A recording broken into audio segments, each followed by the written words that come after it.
Nice to see you all. Hope you're all feeling a bit perkier after coffee. I certainly am. It was a great morning, but I definitely needed a break.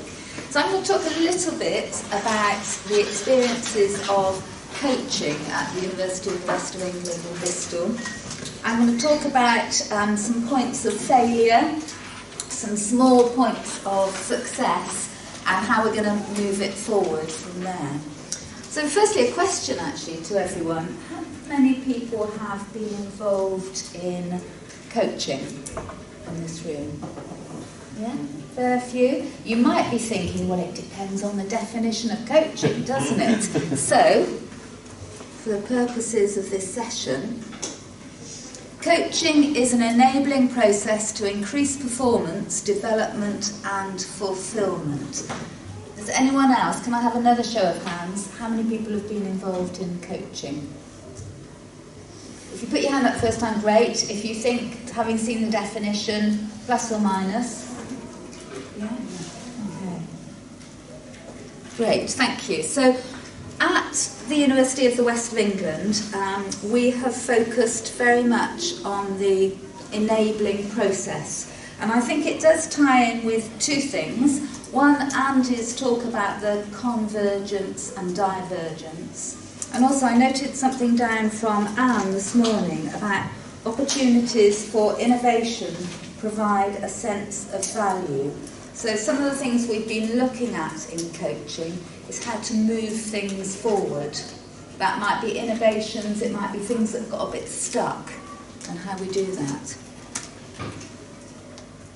So, the goals of our coaching culture at UWE, there are 6 there. I just wanted to highlight on a couple in italics. So the first one was to offer a nurturing and supportive approach to work at a time of great change, at a time that we're looking at how to add value, and things can get a bit complicated sometimes.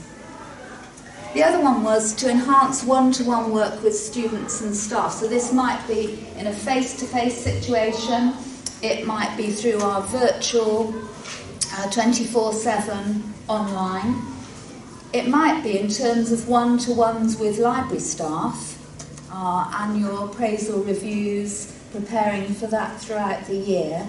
And the other aspect of it might be through relationship management with our academic colleagues. So there's kind of a whole host of reasons that we've looked to introduce coaching.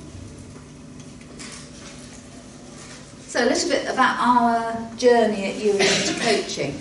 So we decided in 2016 that we would look at embracing coaching, and we did some senior staff training, and that was provided by people in our business school who were actually involved in teaching coaching.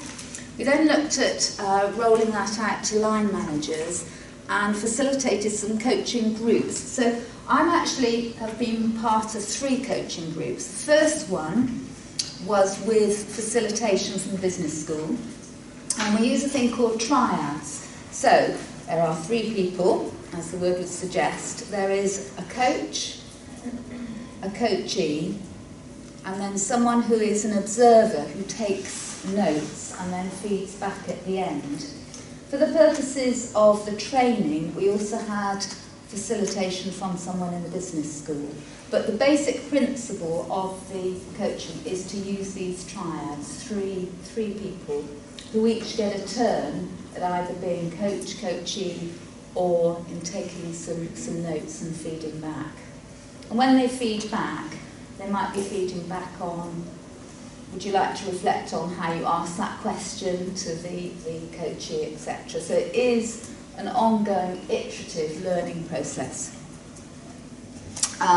We've also had some colleagues who have undertaken the ILM Level 5 coaching and mentoring, and we have a community of practice that meets on a regular basis. Another acronym for you. So we use this GROW model. There's nothing complicated about it, but it helps to hold in mind the different stages. So starting the conversation about what's the thing you'd like to discuss today, what would you like to get out of it, and then looking at the reality, and we've been talking about that tension, haven't we, over the last 24 hours between innovation and the reality, so it's really important to have that step. And then to look at some possible solutions and make some decisions about the way forward. So we try and cover these 4 steps in each of the coaching triad meetings. Linked with Andy yesterday, that how are you going to?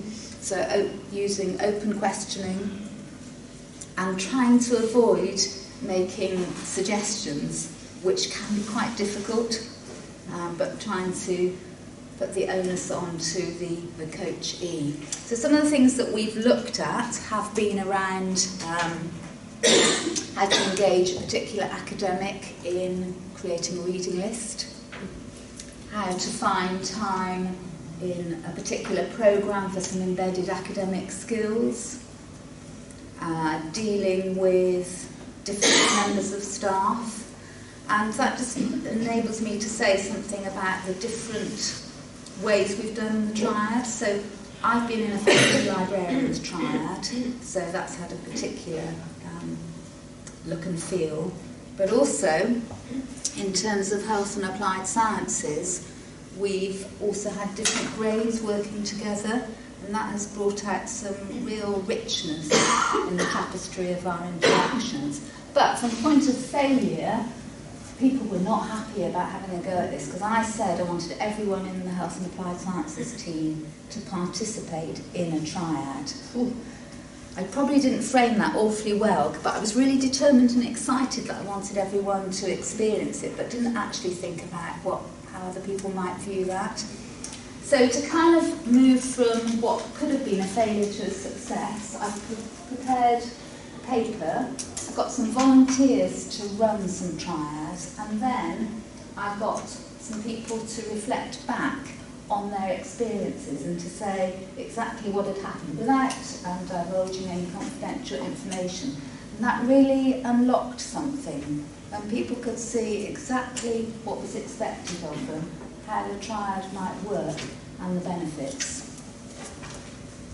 As you can see, all 25 staff in the team have had experience of a triad, or we've got a meeting planned in the next couple of weeks.